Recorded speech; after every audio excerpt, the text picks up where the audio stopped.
On va faire un exercice mental. Imaginez que vous ayez une appli de rencontre ultra sophistiquée qui marche hyper bien et qui vous demande de cocher 400 critères. Et que vous avez 400 critères social, sexuel, financier, fiscal, moral, esthétique, tout ce que vous voulez. Et puis, l'algorithme vous dit, il y a un match, on a trouvé la personne qui match sur les 400 critères et vous avez rendez-vous demain avec cette personne. Imaginez que la personne arrive et elle correspond exactement, elle a coché les 400 critères.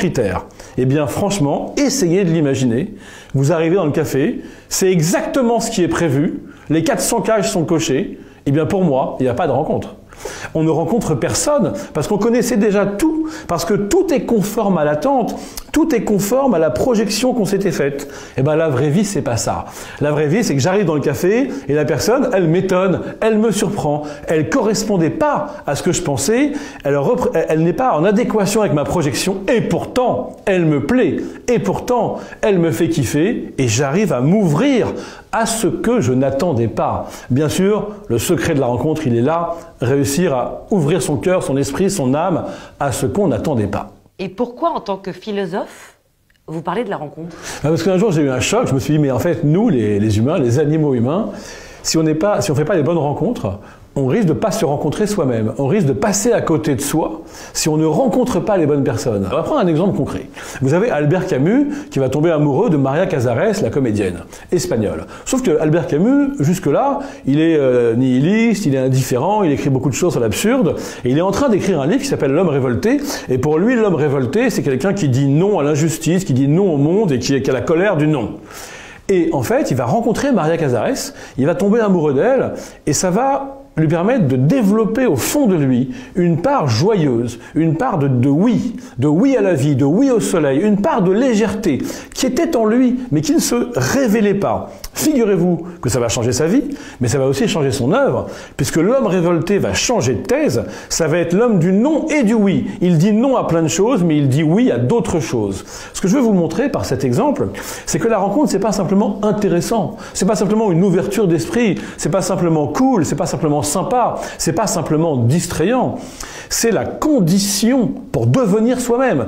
Camus, s'il n'avait pas rencontré Maria Casares, il serait peut-être mort en passant à côté de la dimension solaire et joyeuse de lui-même.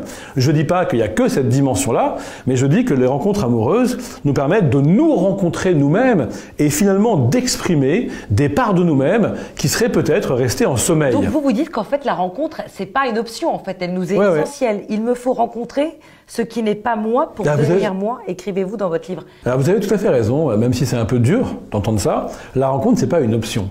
En fait, la rencontre, c'est vital. Mais du coup, c'est angoissant. Parce qu'on se dit, mais alors si je rencontre pas les bonnes personnes, je vais passer à côté de moi-même. Et bien, je vais vous dire, oui. C'est pour ça qu'il faut faire attention, qu'il faut sortir de chez soi, qu'il faut casser les bulles d'entre-soi et essayer d'aller un peu à la rencontre des autres. Du coup, ce que je dis philosophiquement, c'est un peu dur à comprendre, mais ça se sent, c'est qu'il faut aller provoquer le hasard. Il faut aller séduire le hasard. Il faut le tenter. Ça veut dire qu'il faut parfois saisir les occasions que la vie nous donne pour changer de chemin, changer de groupe social, aller dans un endroit qui n'était pas prévu, changer de lieu de vacances. Et finalement, toujours se dire, si je suis dans la répétition tout le temps des mêmes schémas, je ne peux pas provoquer le hasard, je ne peux pas le séduire.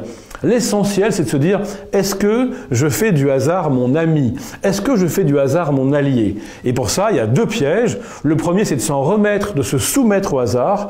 Et le deuxième, c'est de vouloir l'abolir, le détruire dans une logique de prévisibilité excessive. La rencontre amoureuse, elle dépend de nous quand même beaucoup. Pas complètement, puisqu'il reste du hasard, mais elle dépend beaucoup de nous pour trois grandes raisons. La première, c'est une logique d'action. Il y a un moment, le secret de l'action, c'est de s'y mettre, comme disait joliment le philosophe Alain. C'est-à-dire que si je ne sors pas de chez moi, si je m'enfonce dans le confort de mon petit chez-moi et de mes petites habitudes, alors c'est sûr que je ne vais pas provoquer le hasard. Donc, première condition, agir, se bouger. Deuxième condition, ce que j'appelle la disponibilité. Cultiver une disponibilité intérieure, c'est-à-dire une ouverture par rapport à ce qu'on n'a pas encore découvert. C'est ça qui est compliqué. Il faut se dire, je ne sais pas qui je vais rencontrer, mais ce sera peut-être bien. Il faut se dire, je ne sais pas ce que l'avenir me réserve, mais ce sera peut-être bien. Il faut se dire, je ne sais pas comment sera cette soirée, mais je vais quand même aller voir. C'est ce que je résume dans mon livre par le mantra « J'y vais, je vois ». J'y vais, je vois. Vous voyez, j'y vais, c'est de l'action. Je vois, c'est de l'observation. Et puis enfin, troisième condition, pour bien montrer que la rencontre se prépare, qu'elle se travaille, c'est ce que j'appelle la vulnérabilité. On va le dire autrement, c'est un des chapitres de mon livre s'appelle comme ça, tomber le masque. Voilà, on a un masque social. Et toi, tu fais quoi dans la vie? Et à cette question, on répond tout le temps la même chose. Vous croyez que ça attire les gens d'entendre une phrase dont on entend qu'elle a déjà été balancée 50 fois?